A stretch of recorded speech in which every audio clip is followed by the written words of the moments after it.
You're gonna break your glasses. No, it's fine. It's Vic and Hope! What's up, y'all? Welcome to another Vic and Hope. We're gonna talk about our big autism neurotyping chart placements. The big autism himself, Conrad, Digibro, came up with his ultimate fucking neurotyping chart, and it's pretty sick. It's pretty dope. I think it's a lot better than Myers-Briggs. And we wanted to give our input. He has given his idea of where we are, which is close, but not quite there. I'm also going to go into the typing of our parents, mostly so that he can see it, because I think he interprets them in a more two-dimensional way that it doesn't really give them enough credit for all of the aspects of their personalities. And I think that's an easy thing in particular that he does, but it's also something that's easy to do with people who are members of your family, because the way you interact with them is not necessarily the way that they think or that they interact with anyone else. For me in particular, this is a big thing, because the way that I interact with Conrad is not the way that I interact with any other human being on the planet. So I understand where he sees my personality, and he's right to an extent, because the way that I talk to him and the way that I communicate on the internet are one way, and the way that I actually am in real life, it's another way. There's a lot more going on there. Anyways, I feel like I explained too much right off the bat. What's going on? Where do we start here? Do you want to go? You have a lot of notes. Okay. I made a whole list of logic as to how I arrived at my conclusion. Well, I'm all worked up, so let me do me. We'll do me first, and then we'll do you, and then we'll do my parents. That sounds good. Okay. So, for me and Hope had a bit of... So I'm this trash can here. I'm this trash can. How do I make me smaller? I'm too big. I mean, whatever. It doesn't matter. So, Conrad put me full to the right fucking aesthetician. A beautician. A cosmetologist. And based on the description of an aesthetician, he's not wrong. Like, I am definitely that. It's just he perceives me in a more extreme way in that category than I think I actually am. Yeah. Which is understandable, especially the way that I am on the internet, the way that I communicate in Vic and Hope, and the way that I communicate to him in real life. Those impressions do not indicate how I communicate with almost anyone else in the world, except for maybe you. Except with you, it's a lot more goofy and a lot less violent. Oh, I don't know, it's pretty violent. Because it is, like, his approach violently is goofy. A way of thinking, but a way of thinking is very nuanced and can be incredibly situational, you know? So, like, he nails it with, like, I have trouble explaining myself, and I get frustrated about having to explain myself and things like that. I'm losing the fucking definitions already. Even though I've thought about this since he made the video, I have not stopped thinking about this. I've been thinking about this nonstop. I have it perfectly articulated in my brain. But here we go with my aesthetician fucking autism. I can't communicate it at all once I get the camera rolling. I have to get into this impassioned rant. And I think that's where, like, he does nail it in that regard, because I have to put on a persona of being this ridiculous boy to get thoughts out of my head. Same thing with Munchie and those types of people. Like, it's so hard for me to communicate that in order for me to communicate, it has to explode out of my brain. Like, that's where he's coming from. That's where he nails it. And that's why in all the YouTube videos, I am so explosive, because I have to be that way to communicate, you know? Like, it's gotta come out. I gotta put on a character. I gotta get out of my comfort zone. I gotta take the veil off.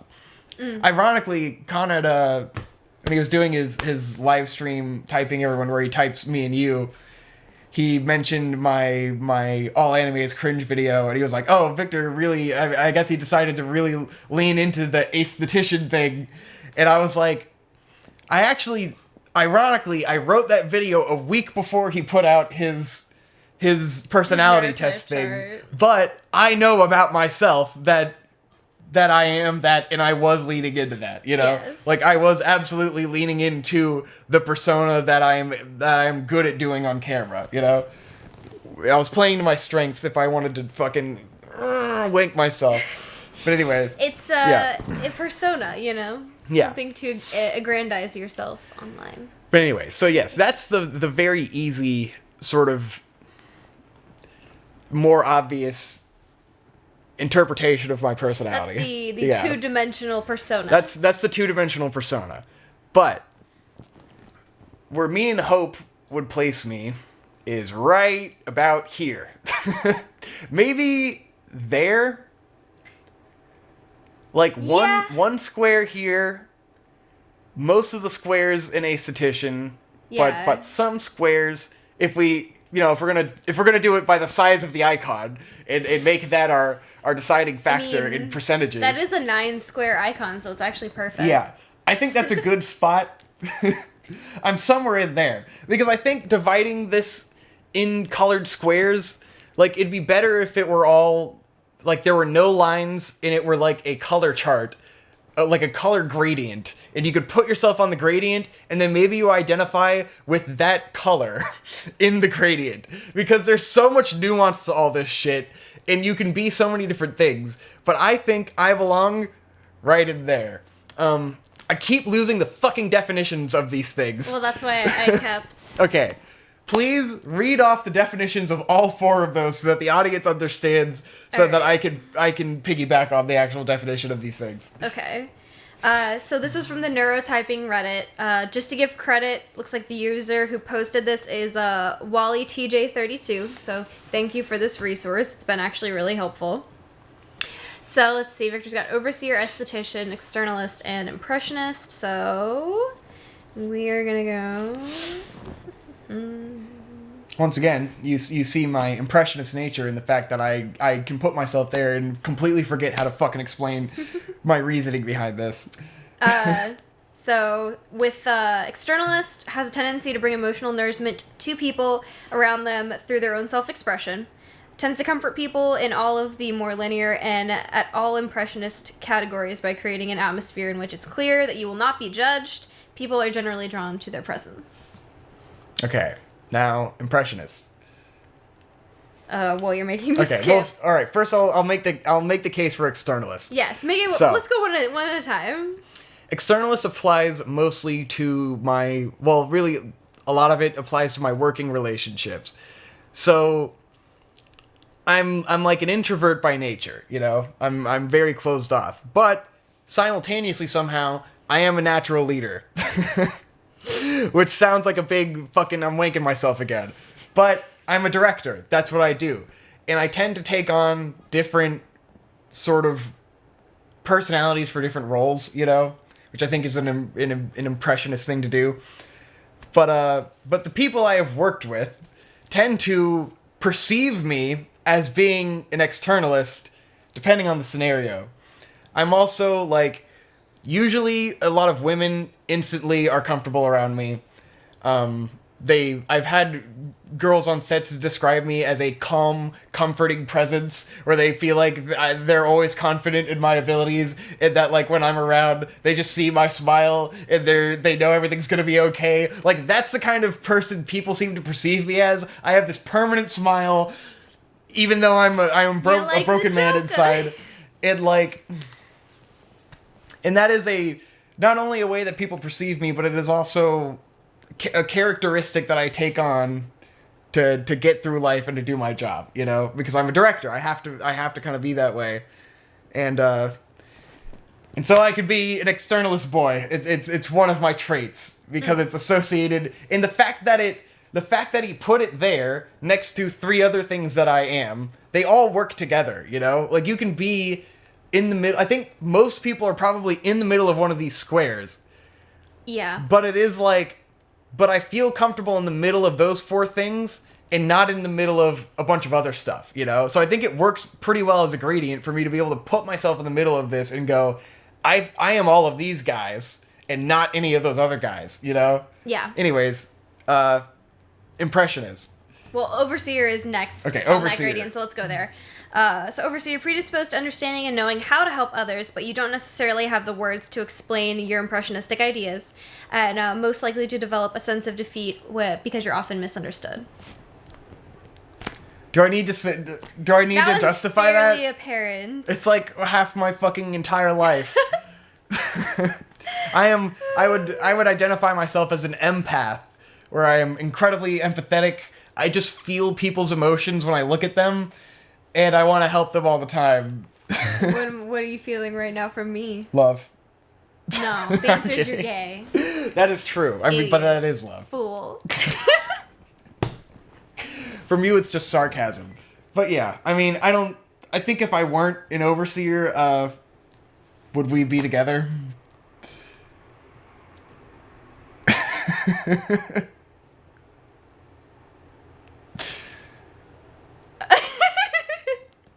Anyways, know. moving on. Impressionist. You have a specific crafted persona, not interested in or capable of explaining yourself, might come off as mysterious or insane to other people. I don't even have to justify it. Yeah, that one's pretty apparent just- as well. Yes. And then Because there's lastly- different levels of me, depending on who I'm interacting with. And there are definitely people who, especially dudes, women are comforted by me, and guys think I'm insane. But give me a break. They said it. That's all you have to say is that. Yeah. And I am all four of these things. lastly is esthetician. Difficulty communicating with others in spite of being able to understand them. Tend to be incredibly frustrated with everyone around you, feeling like they're both trying to say the same thing and wondering why they're so hung up on specific word choices. Yeah. Yeah. Even hearing that, I feel like I'm more of the other three things and less of the esthetician now. I don't know. I still feel like I do get really frustrated with people. Your toe is an externalist, and the majority of you would be in esthetician and overseer, but Yeah. that might be because I live with you and we Yeah. have a different relationship from, Yeah. what most people likely perceive of you. It is interesting. But yeah, I'm certainly all of those things. And I try to think about my working relationships and my job your and my personal, role. Because yeah. it's like, as a director, I've got to be that externalist, and it's fun. I mean, I enjoy it. It's not like I'm like, It's like, I take on the personality and I do a good job. And then, like, there's some situations where if I'm working with someone who I'm not vibing with, it's just like I'm the esthetician. I'm like, fuck, why?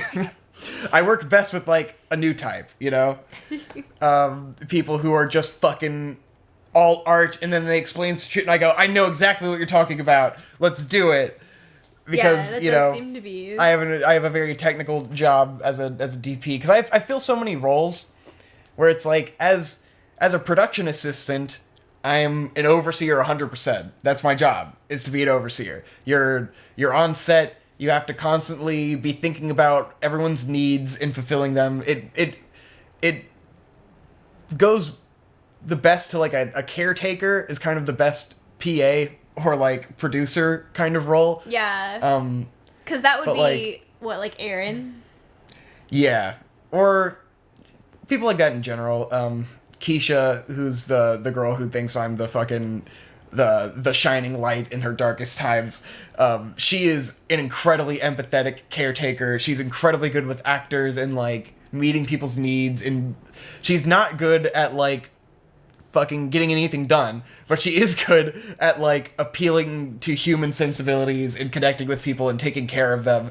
And, like, I can struggle with that, but it's like, but when I take that job, I have to bring out all of the overseer personality aspects, When I'm a director of photography, I am far more the aesthetician, because I'm in my head, I'm fucking in the database, I have all these creative things and I have to communicate them, and I have to interpret what a director is trying to say and manifest that in a way that I can explain to a crew how to do things. That can be a whole ordeal. That's a lot. Or, like, me and Josh trying to write a script, I become full aesthetician mode, and I'm just like, how do you not fucking get this? Whatever, you know? So I can take on that role in different times, you know?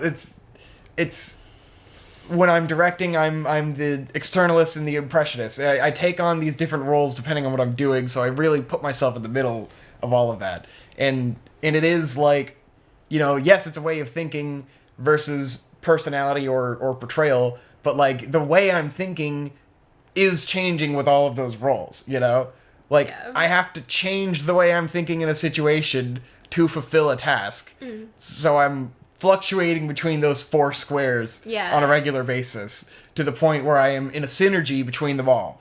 If that makes sense. Well, Am I making any sense? That's what a personality is. Yeah, you that's know? what a personality is. A personality is almost never one particular thing, you know? Which is why, like, the Myers-Briggs thing works better as 4 labels instead of 1, because it's 4 letters. It's 4 aspects that of a describe 4 aspects. So it's like, I think this chart is really good with the labels, and I think it really makes sense with the placement, but most people, I think, are gonna fall into a bunch of different categories, you know, in a quad. To a particular. But I think that quad is perfect. Yes. You know, I wouldn't say I am any of those other things. I am those 4 things in the middle of that square.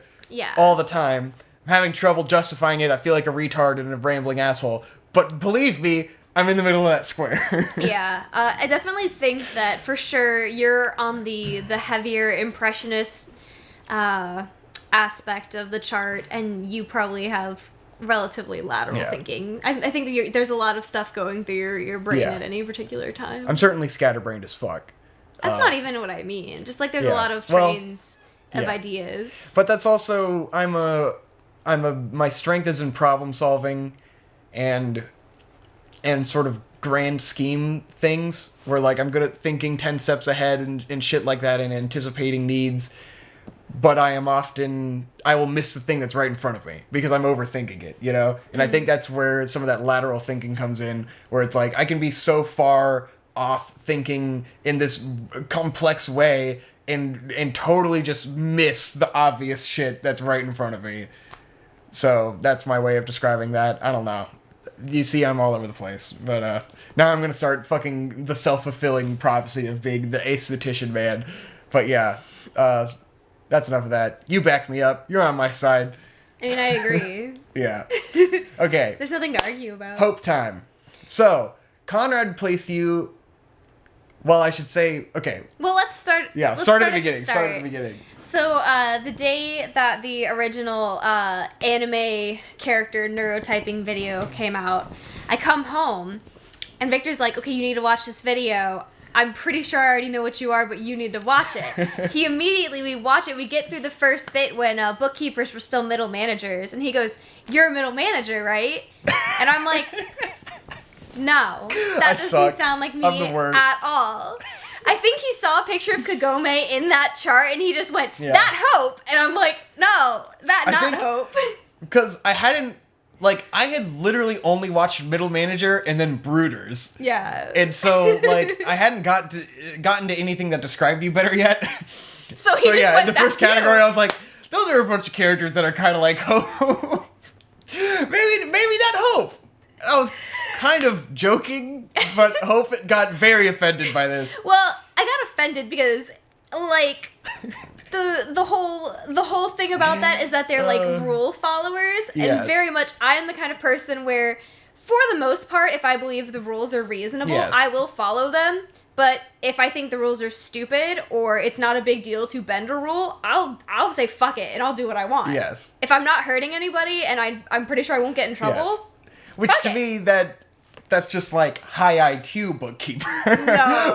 It's like you understand the rules. And I also have no desire to enforce a set of rules onto other people. That's where it got me the second time watching it, because you don't give a fuck about anyone but yourself and me. Yeah. The only and your close friends. The only thing I care about is making sure the people around me are safe, and that it's like, I'm not the kind of person who's going to be a good boss, because if you are doing something stupid but you're not really bugging anybody, I just be like, whatever. I don't. Yeah, you don't really give a shit. Doesn't matter. You don't care about most people. So, but at the end of the first video, you put yourself in technician. Yes.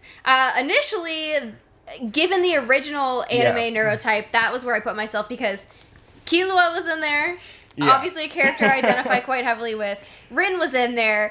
I think I have a personality relatively similar to that. And that I would agree with. I think you were a lot like Rid. And I am pretty well suited for like the mid-tier jobs that require a lot of independence and a lot of technical skill and a lot of knowledge, but they're part of a system that works together as a whole. So I'm not at the top of the chain, but I have a job that is important and requires thought and intelligence. Isn't just some fucking drove job. And I didn't get it at first when she said that, because I was thinking of the technician as more like our buddy Dansan or Shade, where they are like hyper technical, like, but they're on this border with human calculator. Yes. And that's where I kind of got the distinction wrong, you know, Yes. because I was thinking of human calculator as like, oh, that's like full blown deep lore autism, like insane That's like, person. So I was like, okay, so Shade the and Battleship Dansan, Girls, like, collecting the Battleship Girls. like, if that's that extreme, then I was like, oh, well, Shade and Dansan must be here. So then you couldn't be there with them because you don't think anything like them. You're not anything like Shade and Dansan, you know? Yes. So to me, I was like, you can't, that's not right. You gotta be somewhere else. But now there's a new chart. Things make way more sense. So, Because the original chart was shit. And so Conrad's new evaluation, I think, was spot on. And he put you right there. So I mostly agree with that. I think that's pretty spot on. I took a bunch of notes as I read through that Reddit article. Definitely, I'm super lexical. I totally agree with that. I function the best when I can express myself clearly and other people can express themselves clearly to me. There's a defined set of rules and we kind of know what to expect from everybody and what we're working towards. It's tougher for me to express impressionist ideas. I'm usually pretty good at understanding them unless they get really out there. Yeah. But I feel like I am pretty good at getting that, though. Let's see, I took a bunch of notes here. Yeah, blah, blah, blah.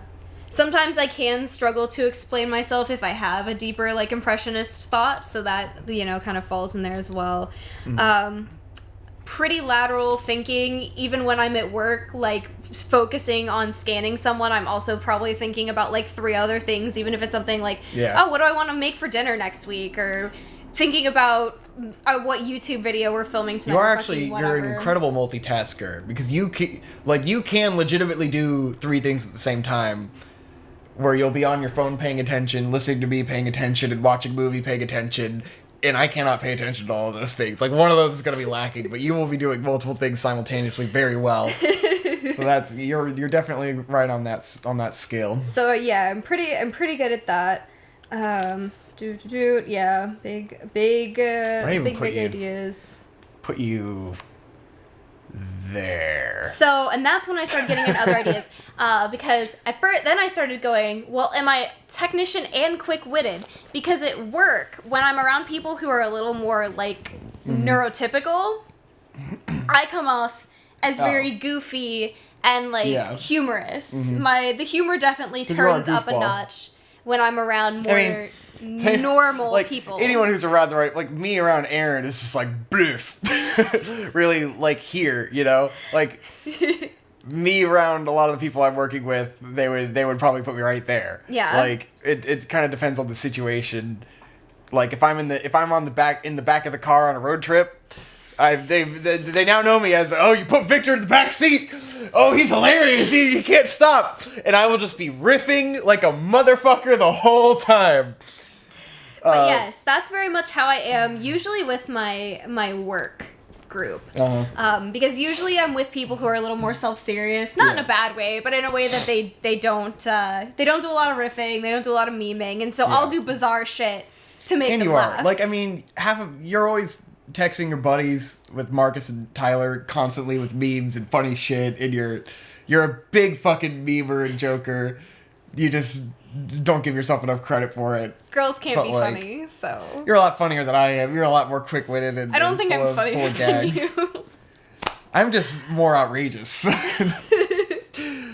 And And then I started thinking, because Brooders got renamed to Contemplative, and I was like, read into that. Yeah, because Brooders was just, it felt like such an offensive, same thing with Middle Manager, it felt like these offensive interpretations. Like a pejorative instead of a description.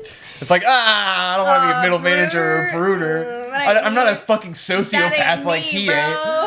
I'm not Sesshomaru. I'm not up here riding on a cloud brooding. Exactly.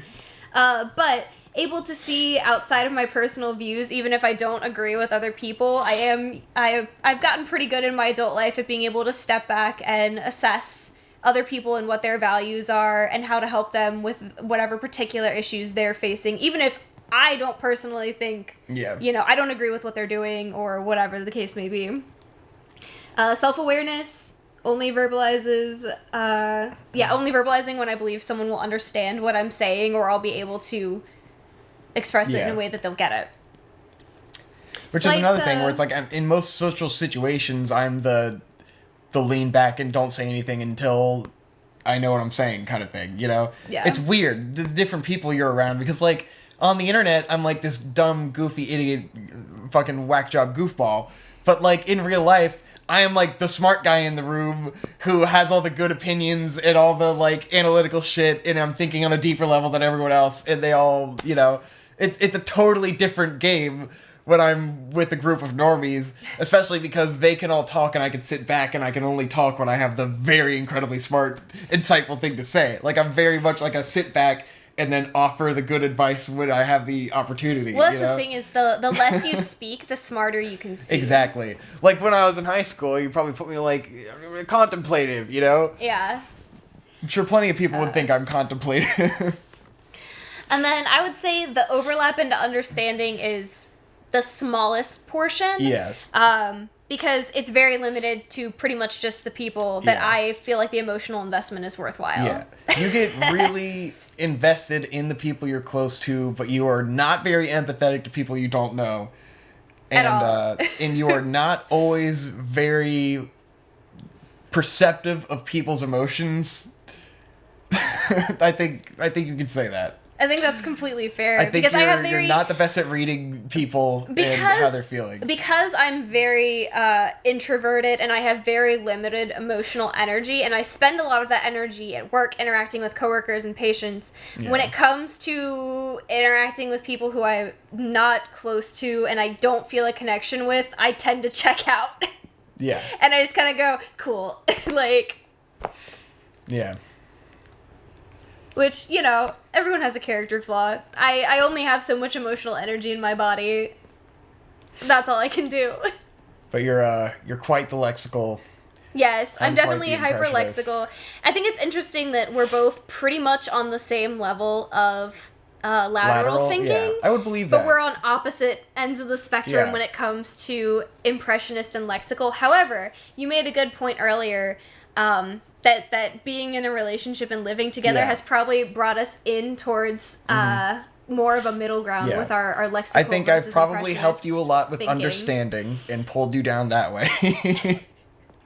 And I think you've helped me a lot with being external and confident in myself in that way. So I think we do, our relationship pulls us closer together. That's a good thing. Yeah. I do think we're probably equal in linear lateral thinking. Yeah. We're both incredibly adaptable.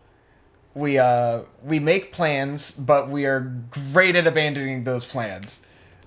And we think exactly the same. We have the same mentality about that. About like, we can get into the last second and be like, fuck this, and be done.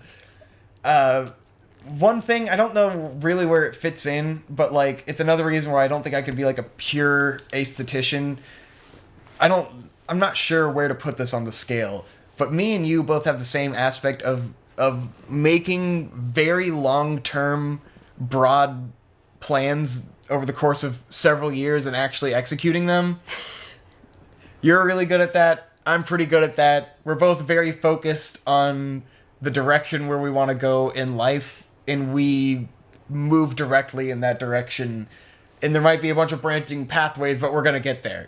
We stay focused on a goal. I don't know if that's a linear thinking thing.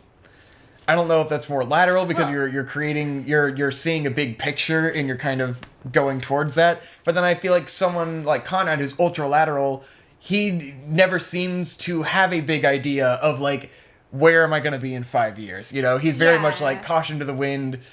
I'm going to figure it out kind of thing. I would probably say that's more linear thinking, but it's not as though we're purely lateral thinkers, so Yeah. it makes a lot of sense that long term we would be able to stick to a linear goal like that.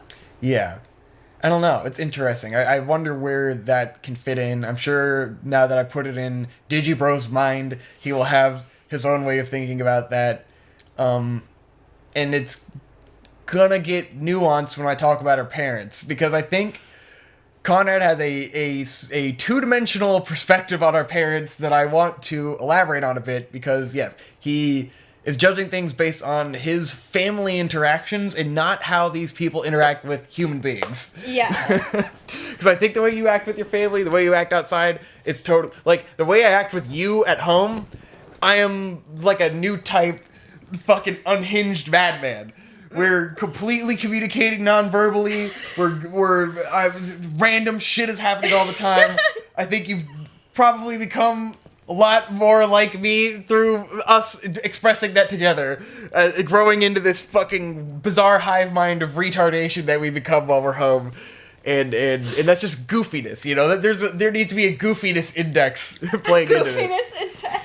because I think that's where Conrad, you know, so starting with my mom, he puts her in new type, and he has good reasoning for it, and like he talks about her nonverbal communication and her difficulty communicating her feelings, which I think is strong.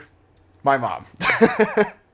Yeah. But I think it's easier for us as her boys for her to come off this way because she's at home, you know? Yeah. But when I think about how my mom interacts with other people in the world, I would put her... Like, it becomes very hard.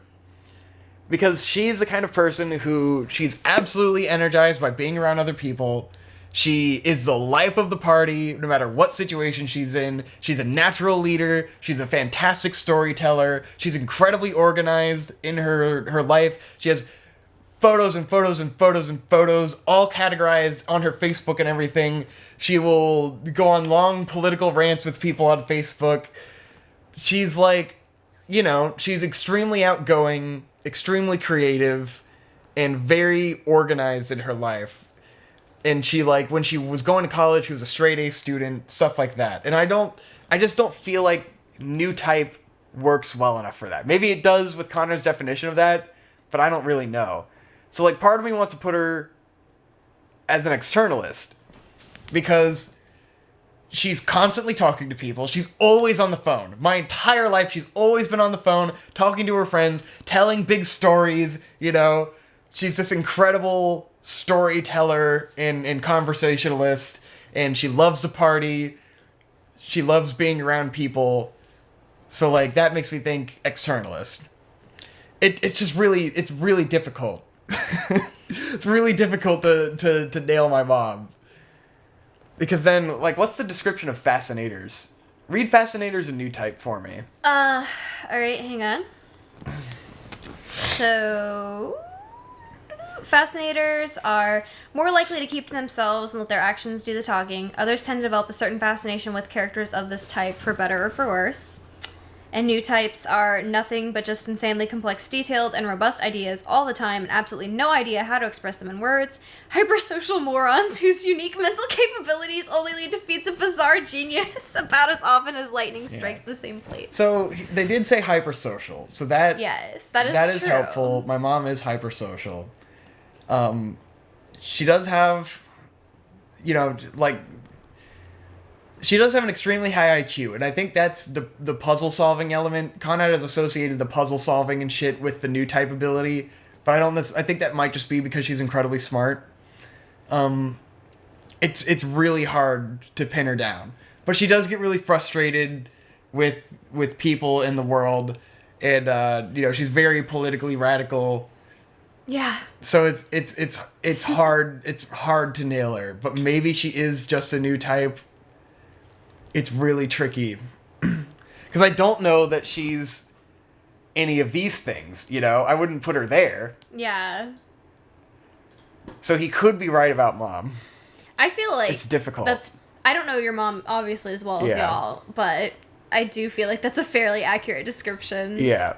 She does have difficulty expressing and communicating. But it's tricky because she doesn't have the autism. She has the super high IQ. And I wonder how much of this is like, I don't know. Don't want to get too far into it. But I do think, so Connor puts my dad in pure instinct, and I think that's not giving him enough credit. I think Mom, debatable, really hard to pin down, might be a new type. My dad in pure instinct, I'm not sure about. Because that puts him completely linear and completely impressionist. And it's fair. I think that's that's not the worst. He is very impulsive. He's always lived his life sort of like bouncing between jobs and like getting new whims and sort of going off on those and sort of changing life frequently like that. But it's also that our dad is a very avid reader. The car alarm going off. Thanks. He gets all of his opinions and perspectives from reading books. He's very literate. He's very, I had a good explanation of this earlier. I was telling Hope, and I'm trying to recall it. But, like, impressionist to me feels too artsy for my dad, because he's very much like, he can't listen to music. He doesn't get it. He's not someone to analyze a movie or understand its themes or characters. He will very much like, he likes things because of the plot and not because of anything bigger than that, you know? He looks at plot details. He looks at nonfiction. He only reads nonfiction. He loves the History Channel. He loves reading books. He formulates his opinions based on reading materials, and he strategizes his work around that. His job, literally, like, the pure instinct certainly helped him when he was a car salesman. I think he did phenomenal in that because of that pure instinct sort of mentality. But I think my dad is absolutely an externalist. He is absolutely a room-brightening guy, super charismatic. He can talk to anyone. Everyone loves him. Like, he is absolutely a room brightener. Yeah. That is undeniable. So, like, to not have him in that at all feels wrong to me. To put him in pure instinct and not there. And I could almost say clear-sighted, because he's very reasonable, you know? He's very calculated in his opinions. He's politically nuanced, you know? Yeah. Like, there's a lot, like, the pure instinct just feels like it's too stupid. And I don't necessarily know that that's right. What was impressionist? Because I don't think my dad's an impressionist, but I do feel like he is externalist and probably clear-sighted. Maybe read clear-sighted. Clear-sighted is understands things on the emotional level first and foremost. Yeah, so maybe not that. Yeah, I don't think that. It's weird. It's just a weird chart. It's just a weird like, chart. Can he be externalist and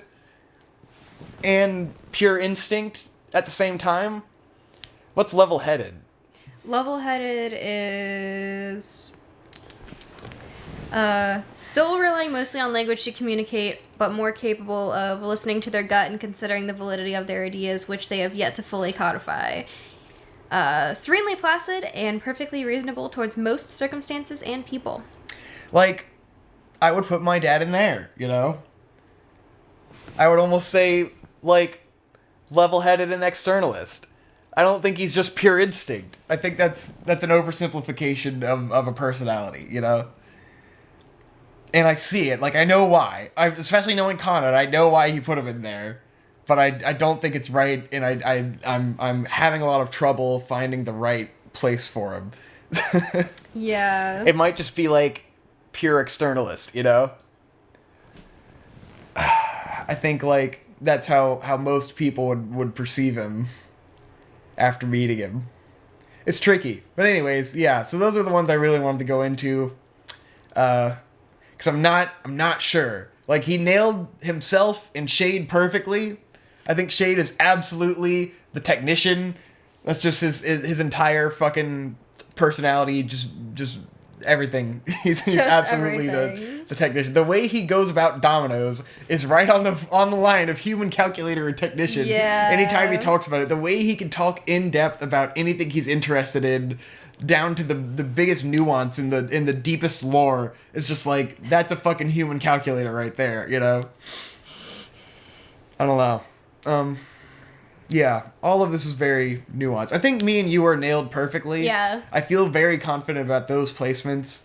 The parents are very tricky. Yeah. Very, very tricky. Yeah. I think with my parents... I didn't get icons for your parents. That's Shit. okay. I think I'm pretty confident in putting my mom in Pure Instinct. Yeah. I can't think of anything else that suits her better than that. Yeah. My dad's a little harder. Yeah. Dads are tricky. But, like, if your mom is Pure Instinct, my dad is nothing like your mom. Yeah, but we were saying, like, low like, IQ, high IQ. Yeah.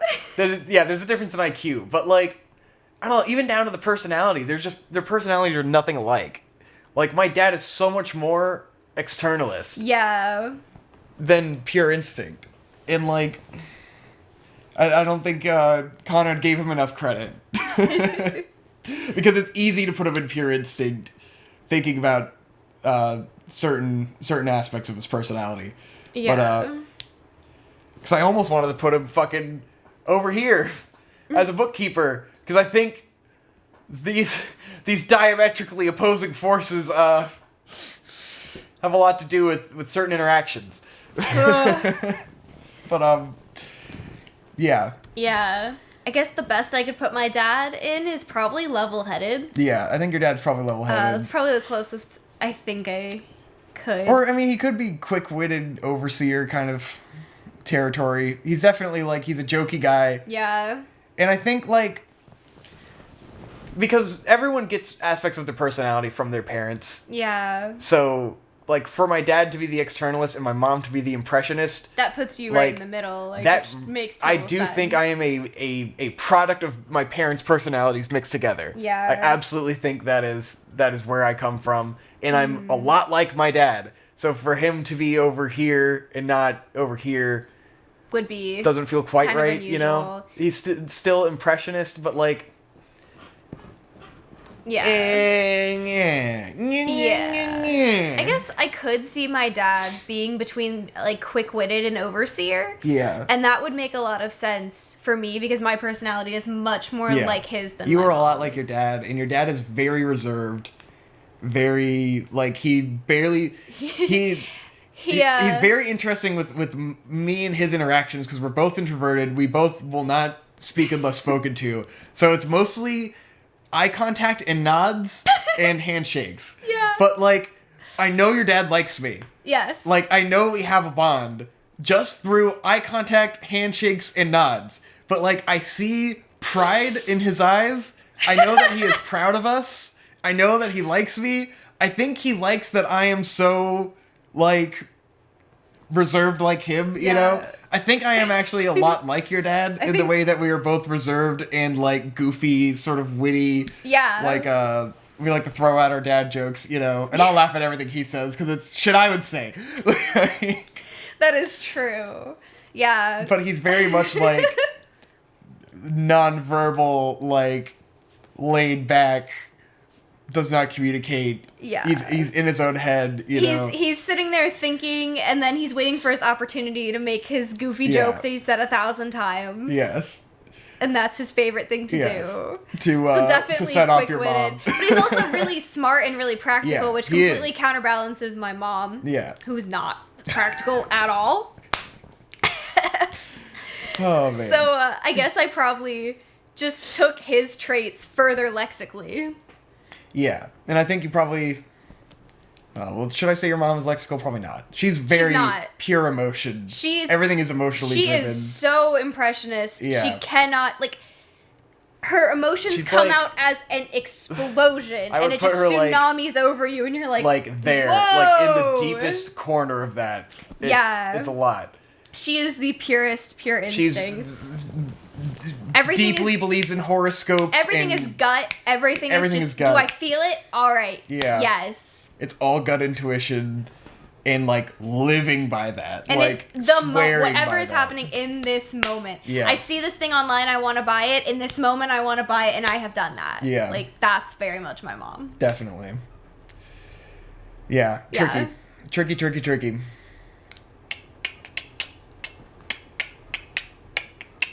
Anyone else you want to throw on there? I don't want to do my friends or your friends, Yeah, because no one's nobody going to knows who have those any are. idea. They're going to be like, what the fuck Yeah, is this? it's fun for us, but no one else. I guess this video's long enough. This video... I hope you guys appreciated us talking about our fucking parents, because you have no idea what they're like at all, but I guess Conrad did it, and now I want to do it, and whatever. I just wanted to contend with his analysis. It's mostly just another exchange of me and Conrad through videos about each other. Y'all just send video essays back and forth like you're in high school. Yeah, so I can't wait for his response to this in our family group chat or wherever the fuck he wants to put that. But I can't type this shit out. I hate typing. So I felt like doing it in the video. Get it all out at once. Let us know your neurotype in the comments. And if you agree with our evaluation of ourselves based on all of the shit that you've heard us say over the course of the years. Wow. I think it's easier. Like, Conrad understood where you were pretty easily just from listening to our podcast. And I do think that might be because your presentation of yourself is more honest than my presentation of myself in these things, because you don't struggle with displaying your personality and getting your thoughts out in the same way that I do, where I have to come out as an explosion. You are very direct and clear, and your personality does not change that much depending on these situations. Yeah, it's So, pretty slight. So I think it's a lot easier to nail you based on our podcasts and shit than it is to nail me, because I'm fucking turning it up to 11 all the time and struggling to explain myself in a video. Whereas, like, me going through 90% of everyday life is not like that at all. A real ham boy. Yeah. I'm a mess. I'm all over the place. I need to... See, I want it as a gradient, because I want to identify as a color. I want to be, like, you know, like a sequence of numbers that I can identify myself as. And then that'll be, like, our Vic and Hope thing will be our, like, everyone can make their Twitter icon their color, and then you have to eye drop the color to know what people's personalities are. It'd become like a very troll spectrum kind of thing. Very much. Good lord. Alright, that's enough of that. Bye! Oh, it's 49 minutes! Oh my god, I'm sorry! I'm glad that we broke that up, because that would have been a really long video.